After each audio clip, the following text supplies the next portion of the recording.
Hello, welcome to another video. Today, another basically Steam Deck vlog. And today, I just kind of want to genuinely talk about, or just overall talk about, a genre of games that has eluded me for most of my life. And I think a lot of people, especially like in North America, not nearly as much as it used to be, but has eluded me for most of the time. It makes sense when I, really think about it. And that would be JRPGs?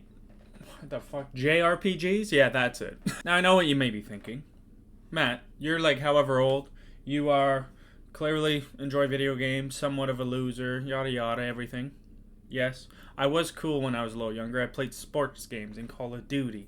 So that being the case, I skipped or just avoided JRPGs basically entirely. And that makes, like the facts of like I've never really played Final Fantasy games. Like Final Fantasy 7 was my first Final Fantasy I ever really played through. The only thing that ever broke through is the one that basically no one in the world could escape, and that's Pokemon. I want to say everyone knows what Pokemon is, and I would say the vast majority have at least played Pokemon once in some way. And me personally, I never really have touched JRPGs at all besides Pokemon, like through my life.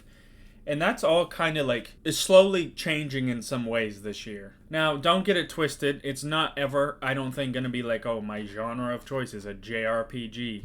It has its problems for me personally that like it's never going to fully fit together. I think only certain ones are really going to, be catered to what I like and what games I kind of like and stuff like that. Like, I'm now getting older. I've talked about this in a couple videos slightly. I'm leaning more towards, like, a story or more just fun kind of thing. Like, there's some structure to it rather than just, like, something like Call of Duty, X-Defiant. Even Rainbow Six Siege now at this point where it's like, oh, yeah, you do the same thing over and over again, multiplayer competition kind of thing, and you just get your fix that way, And when did I come up with this? I was talking to my friend probably 2 years ago, and first time I ever like thought of it in this way, but I was like, playing something like Call of Duty multiplayer, there's nothing wrong with, like, if you enjoy it, you enjoy it. I enjoy it at times too, but I like considered it like eating potato chips in some way, as like empty calories in a way. And obviously, they're not hurting your health like a potato chip or anything dumb like that, but it just feels like, yeah, it tastes good, whatever, but it's not really something that's a good source of entertainment for me in that way of like there's a new one every year, everything gets they get you on this cycle and you're not really getting that much out of it. And sports games also kind of turned into this, and that's why I used to really enjoy, and now this year I've like fully broken off of that. Steam Deck has definitely been a helper. I'm definitely playing and trying games that I never expected to try. JRPGs would be one of them.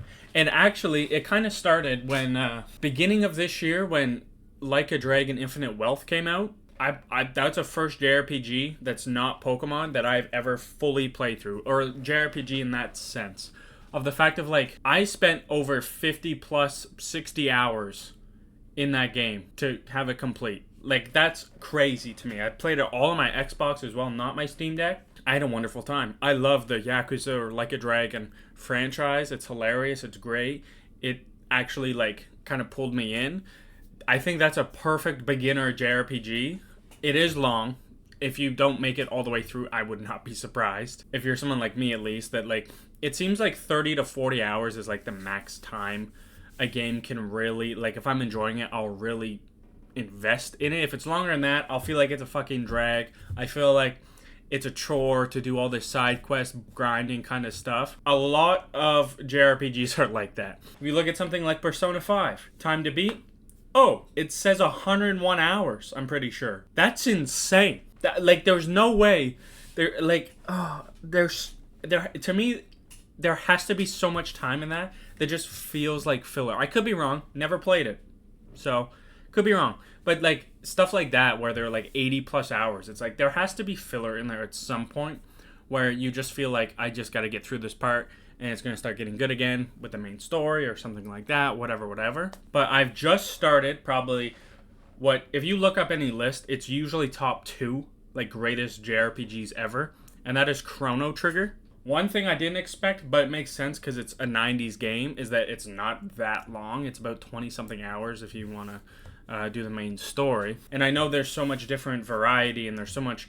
Everyone really seems to love this game, and I just started it. It's actually pretty cool so far. The graphics or the pixel art, the style is from Akira Toriyama. It's pretty awesome. I love Dragon Ball. I made a video about that, and it just kind of got me thinking of like the fact that having my Steam Deck could actually like over time change me as a gamer. I know someone else kind of has commented that like it changed their philosophy of like how they play video games and stuff like that. I think it's definitely already happened in ways, because I've definitely been, I mean, it is my, new console, so I haven't been playing on my Xbox or PC nearly as much.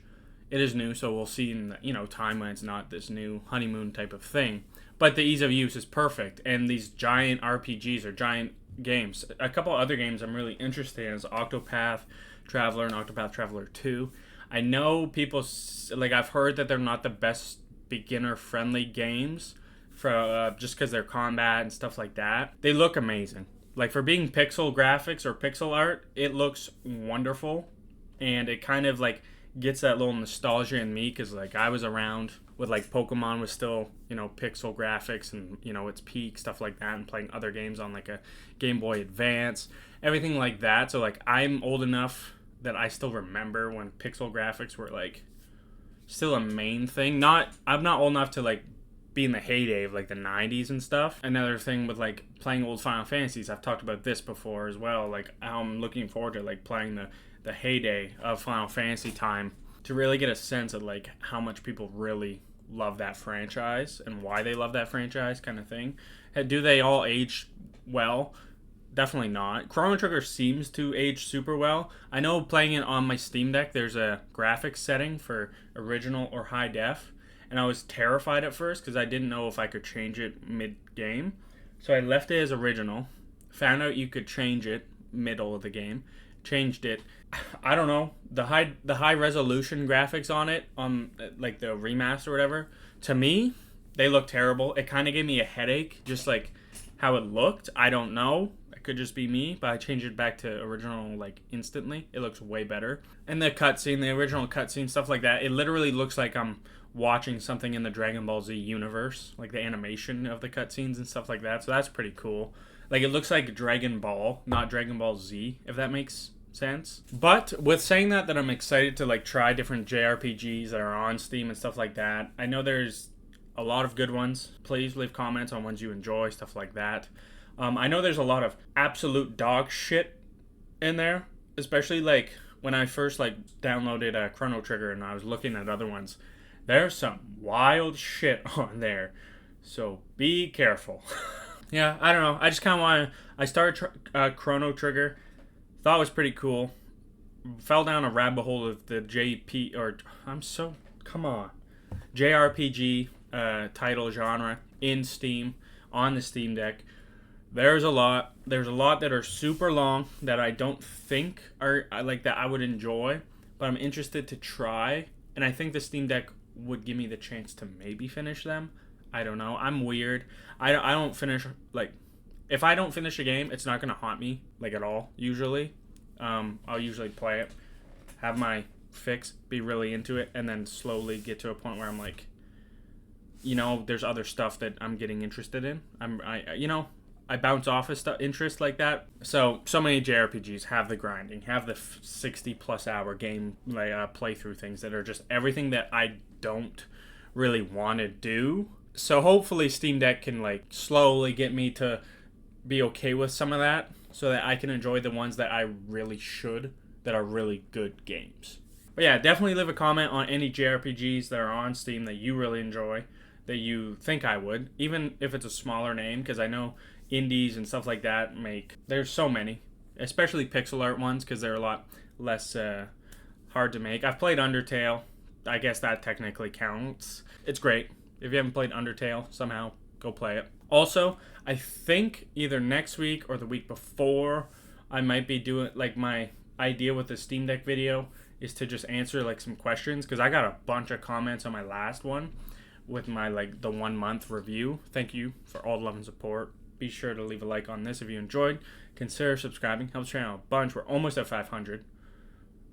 which is fucking crazy. But there's actually a lot more questions in there than usually, and I do usually reply to most comments, and or at least like I see all of them. But I'd rather thought like, why not have people comment questions that they have about their Steam Deck, or if they have it, or if they haven't got one, that they want like an honest answer kind of thing from my opinion. Because like, again, I'm not some fucking genius. I'm no tech wizard. I'm a borderline Neanderthal that bought a Steam Deck on an impulse, and I'm having a great time. But be sure to leave a comment if you have any questions. I will do my best to answer. Leave a like if you enjoyed the video and want to see more Steam Deck or other kind of vlogs. Also, consider subscribing. Help the channel a bunch. Thank you for all the love and support. I'll see you guys in the next one. Peace out.